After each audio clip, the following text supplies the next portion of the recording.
tension, based on real events. The midwife's gloves, Empire Builder, North Dakota. It happened one winter night on Amtrak's Empire Builder, somewhere between Minot and Devils Lake, North Dakota. The coach car was warm and dim. Almost everyone slept. Only one other person near me was awake. A small, elderly woman in a wool headscarf, sitting across the aisle, gazing out at the black fields and the snow that kept flaring in the window like ghosts. I wanted to be polite, so I asked, "Traveling far, ma'am?" She turned with a kind smile. "From Bismarck, dear," she said. "I'm Agnes Crowley." We talked in low voices. She told me she'd been a midwife her whole life, drove every back road in the Dakotas. While we spoke, I noticed something odd. She kept her gloves on. Not fingerless, not thin, heavy-knit gloves, even though the car was overheated. "Aren't you warm?" I asked. Agnes glanced down. "I wear them because my hands don't match," she said softly. "One is young and one is very old. I'm ashamed to show them. I'll tell you why." She said it happened when she was 21 in 1964, in a blizzard much like the one pacing our train. Near midnight, someone pounded on her farmhouse door in Willow City. A man stood on the steps, breathless but somehow not steaming in the cold. "Please," he begged. "My wife, she's in labor." He led her to a sleigh, yes, a sleigh, he'd said, because the roads were drifted shut, and they cut through the white world for what felt like an hour, though her pocket watch held stubborn at 12:00 for the whole way. The horses' hooves made almost no sound. No fences, no mailboxes, no farm lights. Only a lonely, dark house at the far edge of a cottonwood stand. One upstairs window glowed the weakest yellow, like a candle behind a sick person's eyelid. Inside, the house looked wrong in small ways. Family photos on the walls were turned face in toward the plaster. The crucifix above the doorway hung slightly upside down as if the nail had twisted. The living room clock ticked, then ticked backward 3 steps, then froze at 12:04 again. A woman lay on a narrow bed, enormous with child, eyes bright but too reflective, like the way deer eyes throw back a flashlight. 3 quiet figures stood in the hall. Agnes assumed they were relatives, but they did not blink, and when they shifted, their shadows didn't. Agnes did what she had trained to do. The labor was hard. The air in the room was cold enough to frost the inside of the window, and with each contraction a word whispered through the house from nowhere. "Hush." The baby came silent, then gasped. No cry, just a sharp indrawn breath like someone learning how. The mother smiled without moving her cheeks. One of the figures in the hall tilted its head in perfect time with the clock that wasn't ticking. Agnes wrapped the baby, checked the mother, did her work. No one thanked her. No one spoke. When she looked for a pen to leave notes, there wasn't a single pen in the entire house. Only quills in a jar, their points unworn. The father, if that's what he was, escorted her back to the sleigh. Outside, the snow had filled their tracks, but the cottonwood trunks were painted with a fine line of soot, as if the wind had blown smoke in straight columns. They glided away. Her watch sat at 12:04 until the sleigh slid over the county line, then jumped to 2:11 with a hard little click that made her teeth ache. At dawn, she told her neighbors in Rugby where she had gone. They shook their heads. "There's no house in that stand," they said. "Hasn't been in 50 years. That afternoon, Agnes removed her gloves to wash. One hand, the right, looked young again, smooth and unlined, a 21-year-old's hand. The other hand, the left, had gone parchment thin and spotted, the skin creped like an 80-year-old's. The nails didn't match either. The right nail beds were pink and neat. The left were sallow, as though stained from the inside. "They split me," she told me in the train's low light. "Part of me went in that house and didn't come back." As she finished, the overhead fluorescence flickered. A cold draft slid down the aisle, though the door at the end of the car never opened. The PA crackled and stuttered through half a word, then fell to static. Agnes folded her gloved hands. "I wear these because children recognize hands," she said. "And things that travel at night do too." She glanced past me to the window. I followed her eyes. For a second, the glass held a double reflection. Me and Agnes, and behind us, a third shape, a tall blur leaning toward the aisle, then only snow again. I must have flinched, because she patted my forearm. Through the wool I felt one warm palm and one cold. The train slowed for Devils Lake. In that hush before the brakes bite, the temperature in our car dropped just enough for our window to film with a kiss of frost. 2 prints bloomed there from the inside. One smooth and youthful, all rounded pads. One wrinkled, every whirl clear as a fingerprint card. They faded as the conductor called the station. Agnes stood, small and steady, and gathered her bag. "Mind the night, dear," she said. "And if anyone ever asks you to ride in a storm to a house you've never seen, don't check your watch until you're home." She stepped off at Devils Lake and disappeared into a small river of people in heavy coats. When I looked back at her seat, a single knit glove lay there, folded neatly. I picked it up. The cuff was warm. The fingers were cold. On the inside tag, in careful black ink, was a date, 1204, with no year, written where a name should have been. I set it on the seat and left it there. Weeks later, out of restless curiosity, I drove Highway 2 on a gray afternoon until I found a stand of cottonwoods exactly where Agnes had described, east of Dakota. No driveway, no mailbox, no house. In the ditch, half buried in snow, a baby's hospital bracelet lay frozen into the ice. The plastic cloudy with age, the name panel blank. I put it back and kept driving. Some stories are truer if you don't ask them to prove themselves. I still take the Empire Builder sometimes. When I do, I keep my seatbelt clipped and my eyes on the aisle, and if the clock on my phone hangs at 12:00 for while the snow walks with the train, I don't look at the window, and I never, ever ask a stranger why they wear their gloves. Next scary story. The black-eyed smile at the rest stop, I-80 near Rawlins, Wyoming. A few years ago my dad, David Collins, and I were driving east on I-80 through the empty dark between Rawlins and Laramie. It was late, the wind was up, and he decided to pull into an unlit turnout to catch an hour of sleep before the pass. "Lock the doors and wake me before dawn," he said, sliding his seat back. I hit the locks, climbed behind the wheel with my phone, and tried to ignore the way the sagebrush hissed against the guardrail. The night was so quiet I could hear the tick of the cooling engine and the faint whistle where the window seal didn't quite meet the frame. Then came the sound, at first so far away I thought I imagined it. Thud, thud, thud. Not quite footsteps, not quite hooves. A slow, heavy impact that carried through the asphalt. I told myself it was a stray horse from some ranch fence line. The sound kept a lazy circle around the car, staying just beyond the reach of the mirrors. The dash gave a single soft ping. Rear seatbelt unbuckled. We were alone. The chime stopped. The parking sensors hiccuped red at the front bumper and went dead again. I sat very still, hands on the wheel, breathing shallow so the glass wouldn't fog. In the driver's mirror a shape slid past. Too smooth, too tall, moving like a shadow thrown by a light that wasn't there. The thing finished its slow lap and stopped directly in front of the hood, perfectly centered on the yellow line. My fingers dug into the wheel until they hurt. Far down the interstate, a semi crested a rise and poured white light across the turnout. The beams washed over the figure and for a heartbeat I saw it clearly. A man, or the outline of one, with skin stretched thin and crosshatched with old scars, the mouth pulled into a grin that reached the ears without lifting the cheeks.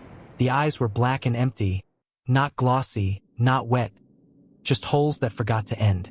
The truck roared past. The dark fell back in. The figure leaned, a fraction forward like a curious dog. "Dad?" I whispered, and then shoved his shoulder. "Dad, someone's in the road." He jerked awake, blinked hard, and stared straight over the hood.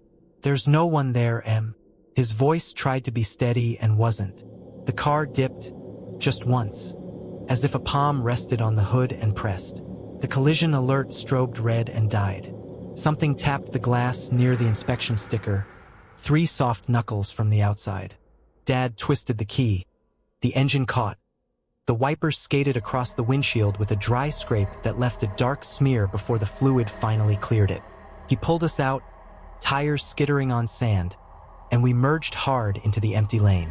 As the speed climbed, the rear seatbelt chime pinged again, once, twice, 3 times, and quit. The cabin filled with a thin, sweet smell, like medicine gone bad. In the passenger mirror, for just a blink, I saw a low oval where a face would be riding even with the trunk. When I turned, there was only road and wind. Mile marker 287 slid by. A minute later, 287 slid by again. The reflective numbers scuffed with a fresh dark streak like a wet sleeve had brushed them. The highway wanted us to loop. We hit a patch of black ice. The lane keep camera screamed brake and then apologized with a shrug of pixels. The radio, which we'd left off, popped to AM and hissed through someone counting from 1 to 13 in a breathy child's voice. Then back to 1. Dad jabbed it off. The dome light bloomed and dimmed, blooming again as if something under it couldn't make up its mind. I watched the windshield where the smear had been. It wasn't there anymore, but a faint trio of scratches showed in the next oncoming truck's glare, curved, evenly spaced, like the points of a beard had dragged across the glass. We didn't talk until the lights of Laramie pulled us in like a harbor. In the glow of a gas station canopy, the hood showed nothing but bug spatter and winter grime, except for a shallow dimple on the driver's side, the size of a curled fist. I walked around the car because I had to. In the dust on the rear bumper, a set of prints had bloomed and half-faded. Small crescent marks, left, right, left, as if something had hopped once and ridden the rest of the way holding on. When I brushed them, my fingertips came away with a fine brown grit that smelled faintly like pennies. We made the rest of the drive in silence. I tried not to blink too long in case the dark pressed its face to the glass again. Every so often the dash would think about chiming and change its mind. When we finally parked in Cheyenne, the car clicked and cooled and felt like any other car. I told myself that meant we were safe. But some nights, driving home alone past midnight, if I stop at an empty pull-off, the rear bell chime will ping once, and the dome light will think about turning on, and somewhere out in the dark I'll hear that slow thud, thud, thud coming up the lane. If you ever see high beams carve a smile out of the night and eyes that look like holes, don't wait for a second look. Drive, and don't check the mirror more than once. Next scary story. The house that wasn't there, near Tucumcari, New Mexico. 1. This is a story my grandmother, Helen Price, told me, and in our family it's treated as fact. Her husband, my granddad, Walter Walt Price, ran cattle outside Tucumcari, New Mexico in the late 1960s.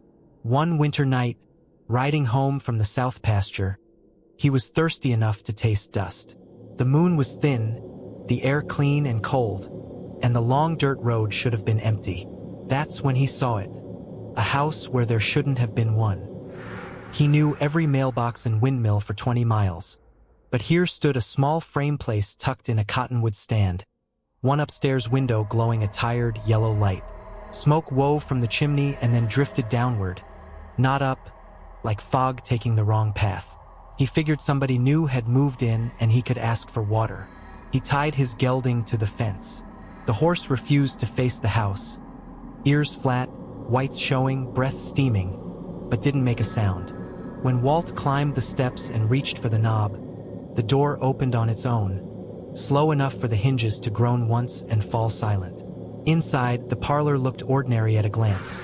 Sofa, a braided rug, family photos, except the photos were turned face in toward the wall.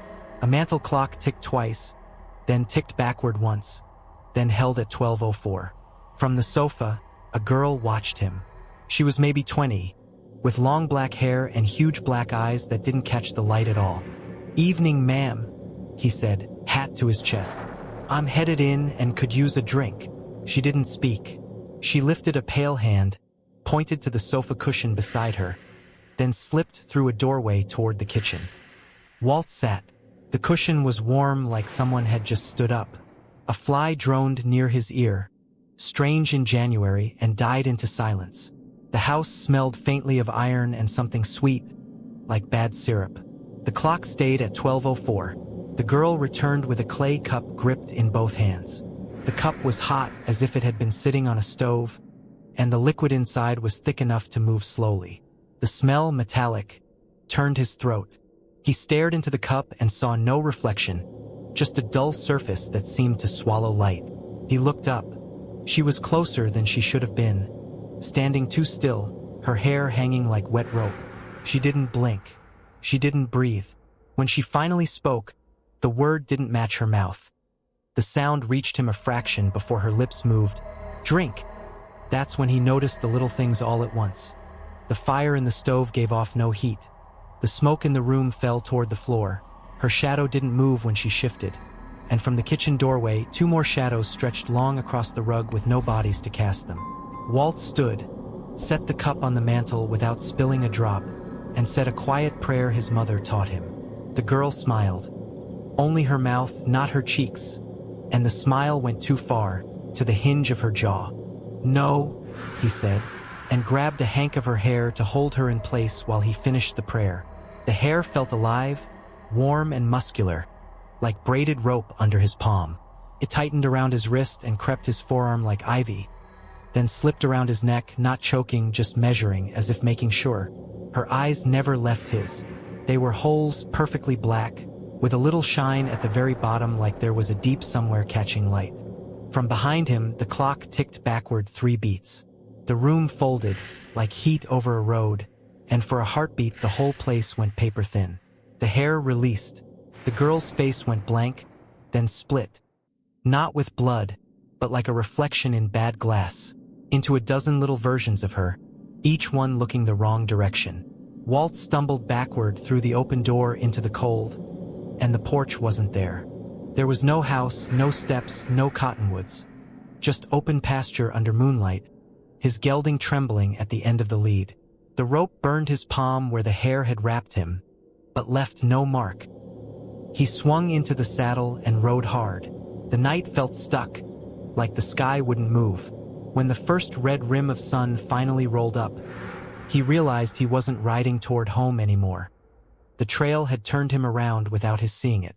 He found the section road by the windmill's shadow pointing the wrong way and let the horse choose. When he reached the yard, the kitchen light in their farmhouse was already on. Grandma Helen was standing at the sink, hair pinned, eyes wide.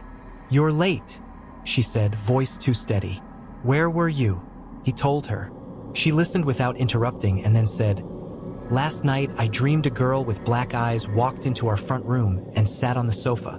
She asked me to turn all the pictures to the wall. On the mantel behind her, their wedding photograph lay face down. Walt picked it up and set it right. The glass was fogged on the inside, as if someone had breathed into the frame and left. For days after, small things kept surfacing. A clay ring on the nightstand where no cup had been. The mantel clock stopping at 12:00 for every night and starting up again at dawn. A strand of black hair woven into the bridle that none of the horses would wear. The smell of iron when there was no blood and no rust. Out by the fence line where he'd tied his gelding, Walt found 2 sets of prints in the frost.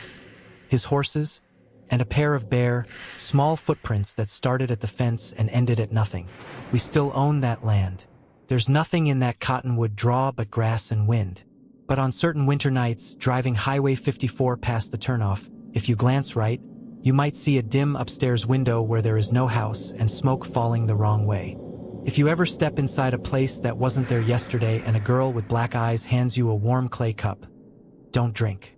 Don't look at the photos. And if the mantel clock says 12:04, leave the door open behind you and walk out while it still lets you. Thanks for watching until the next scary stories.